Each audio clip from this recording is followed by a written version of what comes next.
Your name was given to a body that no longer exists. The infant who received it, who heard it for the first time in a hospital room and had no idea what it meant, is gone.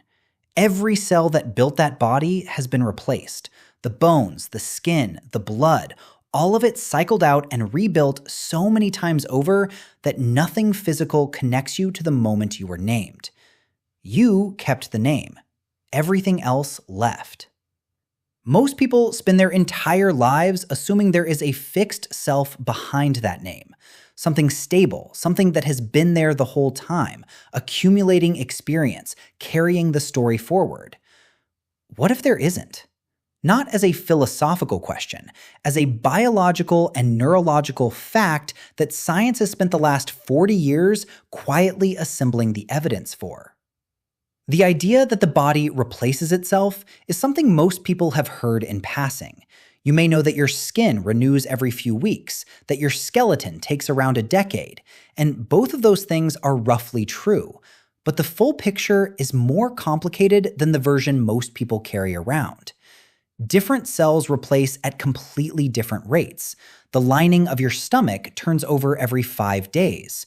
Your red blood cells last about 4 months. The cells of your liver replace themselves every 3 to 5 years. Your skeleton, as you may have heard, takes roughly a decade. But here is where it gets strange. Some cells in your body almost never replace at all.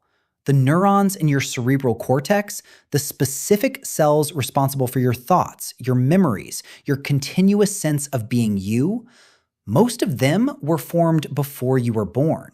You have been thinking with the same neurons your entire life, while everything around them has been replaced and rebuilt and recycled.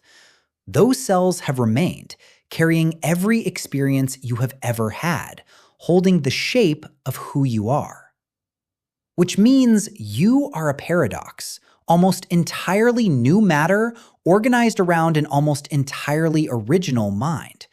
And that paradox is where it starts to get uncomfortable.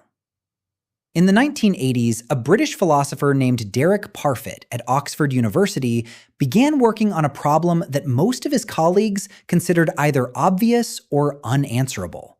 He had been turning it over for years by the time he published his conclusion. The book was called Reasons and Persons, and when it came out in 1984, it was immediately recognized as one of the most unsettling works of philosophy written in the 20th century. Not because it was dark, because it was logical. Parfit argued that personal identity, the sense of a continuous you persisting through time, does not exist the way most people think it does. What you call yourself is not a fixed thing. It is a pattern. The person you were at age 7 shares some neurons with the person you are now, but they share almost no memories, almost no beliefs, almost no understanding of the world. Their fears were different. Their sense of what was possible was different. Their experience of being alive was categorically different from yours right now. Parfit argued that the connection between you and that child is not fundamentally different from the connection between you and a stranger. It is simply a longer chain, more steps, more overlap, but the same kind of thing. He called it psychological continuity. What makes you, you is not matter, not atoms or cells or the body that keeps replacing itself around those original neurons.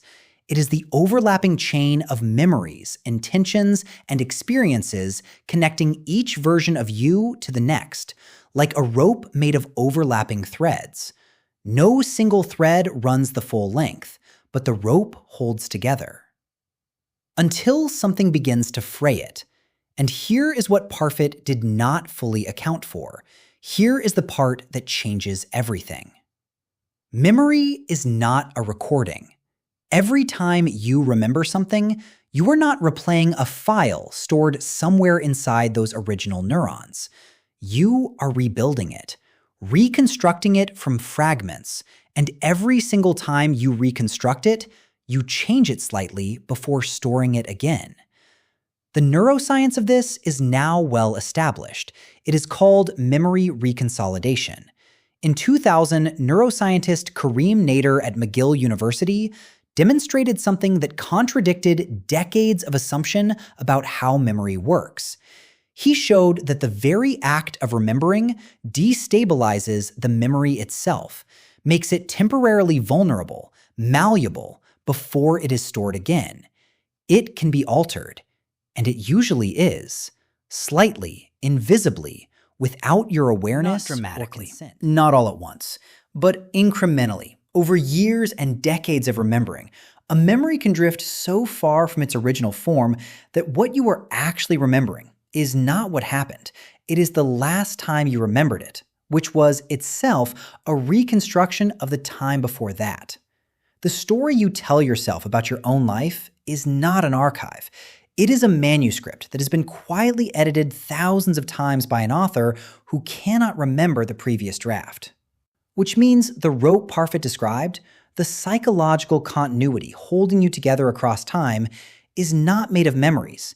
It is made of reconstructions of memories, copies of copies, each one slightly different from the one before, each one feeling completely real. So here is what is actually true about the name you carry. The atoms are gone, replaced completely. The body holding your original neurons has been rebuilt around them multiple times. And the memories stored inside those neurons, the memories that form the chain Parfit said makes you, you, are not the original recordings. They are reconstructed versions, altered by every retrieval, slowly drifting from the events that first created them. The matter is not original. The memories are not original. And yet you are still here, still continuous, still unmistakably yourself. Parfit spent years on this problem, and then he said something that almost nobody expected from a philosopher who had just dismantled the concept of personal identity. He said that once he truly understood it, once he accepted that the self he had assumed existed his entire life did not exist in the way he thought, he did not feel frightened. He felt free. Because if the self is not a fixed thing, it is not a trapped thing. Every version of you that has ever existed was temporary by design. The child who shared your neurons, but almost nothing else. The person you were 5 years ago, remembering a past that has since been quietly rewritten. Every version, temporary. Every version, already gone. The atoms scattered, the memories altered. The body rebuilt around an original mind that has never stopped changing what it holds. And yet, here you are, still the rope, still the thread. Parfit said personal identity is not what matters. The continuity is what matters, the connection between who you were and who you are becoming. But he never answered the harder question. If the thread is made of reconstructions, if everything you remember about yourself is a copy of a copy of a copy, then who exactly is doing the becoming? And are you sure they remember where they started?